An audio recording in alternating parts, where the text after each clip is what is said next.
যদি ইংরেজিতে কথা বলতে চান তাহলে ইংরেজিতে কিভাবে প্রশ্ন করতে হয় প্রপার ওয়েতে সেটা শেখাটা খুব বেশি পরিমাণে ইম্পর্টেন্ট। তো আজকের ক্লাসে আমরা খুব সহজ কিছু সেন্টেন্সেসের মাধ্যমে আমরা ইংরেজিতে প্রশ্ন কিভাবে করতে হয় সেটা শিখে নিব। তো আমরা এখানে অনেকগুলো ভার্ব লিস্টও দিয়েছি।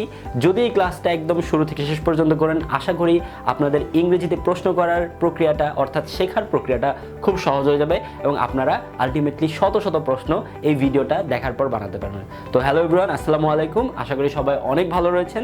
তো আজকে আমরা ডু, ডাজ এবং ডিড এগুলো দিয়ে প্রশ্ন করা শিখবো। যদি অনেকের কাছে এটা খুব বেশি ইজি লাগে তাহলে ভিডিওটা স্কিপ করতে পারেন, আর যারা একদম বেসিক থেকে শিখতে চান তাদের জন্য এই ভিডিওটা। তো আমরা এখানে কয়েকটা ট্রান্সলেশন দিয়েছি যেগুলো আমরা ট্রান্সলেট করার মাধ্যমে আমরা এই ডু, ডাজ এবং ডিডের ব্যবহারগুলো খুব ভালো মতো শিখে নিব। তো আমরা এখানে বাক্যগুলো দেখি। এখানে প্রথম বাক্যটা রয়েছে তুমি কি যাও না। আচ্ছা, আমরা সবসময় ভার্বটার দিকে নজর দেব যে ভার্বটা কোন সেন্টেন্সে রয়েছে, কোন টেন্সে রয়েছে আলটিমেটলি। তো আমরা এখানে দেখতে পাচ্ছি তুমি কি যাও না। এটা দ্বারা বোঝাচ্ছে যে প্রতিদিনকার কোনো একটা ব্যাপার, যে তুমি কি খেলো না, তুমি কি সেখানে যাও না, তুমি কি পড়ো না, তুমি কি মুভি দেখো না। এগুলো দ্বারা বোঝা হচ্ছে নিত্য নৈমিত্তিক কোনো একটা কাজ যেটা রেগুলার কেউ করে কিনা তাকে প্রশ্ন করা বোঝায়। আচ্ছা, তারপর হচ্ছে তোমরা কি যাও নি। আচ্ছা, এটা দ্বারা বোঝা হচ্ছে যেমন আমরা বলি না তুমি কি গতকাল খেলোনি, সে কি সেখানে যায়নি, অর্থাৎ পাস্টের কোনো একটা অ্যাক্টিভিটিস বোঝাচ্ছে। তো যদি যাওনি আর যাও না এই দুইটার মধ্যে আশা করি পার্থক্যটা আপনারা বুঝেছেন। একটা হচ্ছে গিয়ে প্রেজেন্টে, আরেকটা রয়েছে পাস্টে। আচ্ছা, তারপর হচ্ছে তুমি কি রান্না করনি। আচ্ছা, আমি যদি প্রশ্ন করি আচ্ছা তুমি কি গতকালকে রান্না করনি, এই যে এটা দ্বারা বোঝাচ্ছে হচ্ছে গিয়ে পাস্টে। আচ্ছা, তো এখানে রান্না করনি, তো আমরা এটাকে মার্ক করি। তারপর হচ্ছে সে কি আসেনি, এইভাবে যদি প্রশ্ন করি সে কি গতকাল খেলেনি, সে কি এখানে আসেনি, তো এটা দ্বারা আমরা বোঝাচ্ছি হচ্ছে গিয়ে পাস্ট। আচ্ছা, সে কি বই পড়ে না। আচ্ছা, এটা দ্বারা বোঝাচ্ছে যে রেগুলার কোনো একটা অ্যাক্টিভিটিস, সে কি বই পড়ে না, সে কি তাদের সাথে গল্প করে না, তো এগুলো দ্বারা বোঝাচ্ছে হচ্ছে গিয়ে প্রেজেন্ট কোনো অ্যাক্টিভিটিস। যদি আমাদের প্রেজেন্টে কোনো কিছু থাকে, অর্থাৎ প্রেজেন্ট যদি অ্যাক্টিভিটিস আমাদের প্রশ্ন করতে হয় তাহলে আমরা ইউজ করবো হচ্ছে গিয়ে হয় ডু না হয় ডাজ। ওকে, আর যদি এমন হয় পাস্টের কোনো অ্যাক্টিভিটিস এর আমাদের প্রশ্ন করতে হয় তাহলে আমরা ব্যবহার করবো হচ্ছে গিয়ে ডিড। আচ্ছা, আমরা কনফিউজড থাকি যে ডু কোনগুলোর সাথে ব্যবহার করব আর ডাজ কোনগুলোর সাথে ব্যবহার করব।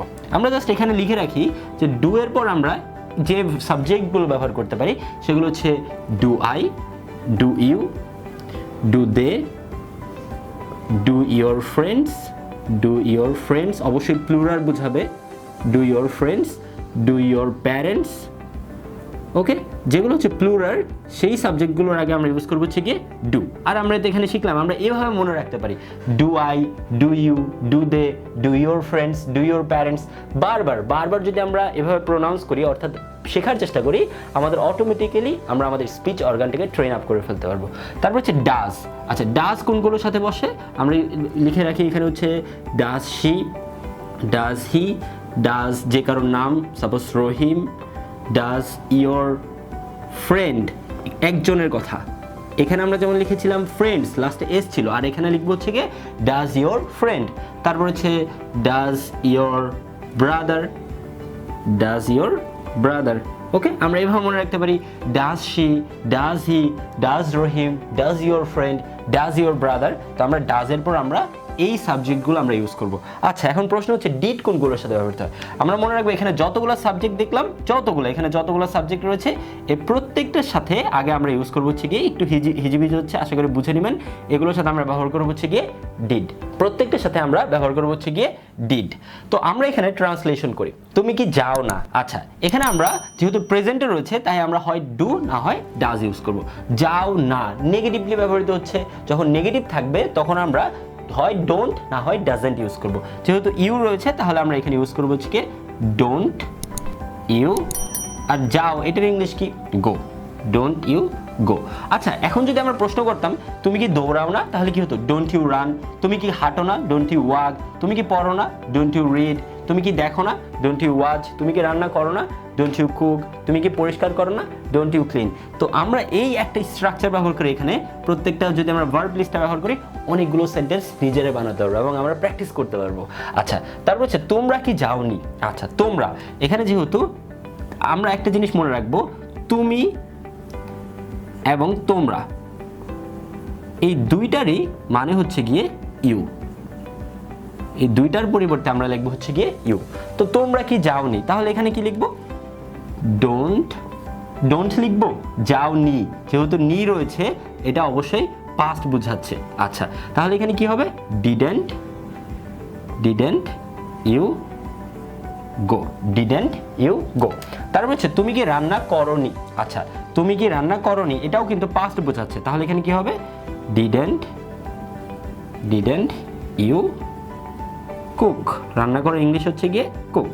আচ্ছা, সে কি আসেনি। আচ্ছা, সে, এখানে যেহেতু সে হয় সি না হয় হি ব্যবহৃত হবে, আর আসেনি যেহেতু পাস্টে ব্যবহৃত হচ্ছে, এখানে আমরা লিখবো হচ্ছে গিয়ে ডিডেন্ট শি, আসা ইংলিশ কি? কাম, ডিডেন্ট শি কাম। তারপর হচ্ছে সে কি বই পড়ে না। আচ্ছা, এখানে দেখতে পড়ে না রেগুলার কোনো অ্যাক্টিভিটিস, তাহলে এখানে আমরা কি ইউজ করব? অবশ্যই হয় ডু না হয় ডাজেন্ট। তাহলে এখানে কি হবে? সে, যেহেতু শি অথবা হি, তাহলে অবশ্যই আমাদের ইউজ করতে হবে হচ্ছে গিয়ে যে আমরা যেহেতু দেখেছি ডাজের পর আমরা শি হি এগুলো ইউজ করি, তাহলে এখানে ইউজ করবো হচ্ছে গিয়ে ডাজেন্ট শি রিড বুকস। আচ্ছা, যদি এরকম হতো সে কি ইংরেজিতে কথা বলে না, ডাজেন্ট শি স্পিক ইংলিশ, সে কি অনুসরণ করে না, ফলো দিয়ে যদি আমরা লিখি তাহলে কি হবে? Doesn't she follow. সে কি ট্রাভেল করে না, ডাজেন্ট শি ট্রাভেল। যদি এখানে বলি তুমি কি রান্না করনি, এর পরিবর্তে আমরা যদি লিখতাম তুমি কি পরিষ্কার করনি, didn't you clean. That means এখানে যে আমরা স্ট্রাকচারগুলো দেখলাম, এখানে যে আমরা ট্রান্সলেশনগুলো করলাম, এগুলো এই যে এখানে আমাদের যতগুলো ভার্ব রয়েছে এই ভার্বগুলো দিয়ে আমরা আরও অনেক সেন্টেন্স নিজেরা বানাতে পারবো, এবং আমরা আমাদেরকে নিজেদেরকে সেন্টেন্স বানিয়ে প্র্যাকটিস করতে হবে। এভাবে আমরা ছোট ছোট ট্রান্সলেশন করার মাধ্যমে ইংরেজিতে কথা বলার জার্নিটা শুরু হবে। তো আশা করি আপনাদের ক্লাসটা ভালো লেগেছে। যদি ভালো লেগে থাকে আমাদের চ্যানেলটাকে সাবস্ক্রাইব করে রাখতে পারেন। তো আজ এই পর্যন্তই। আসসালামু আলাইকুম।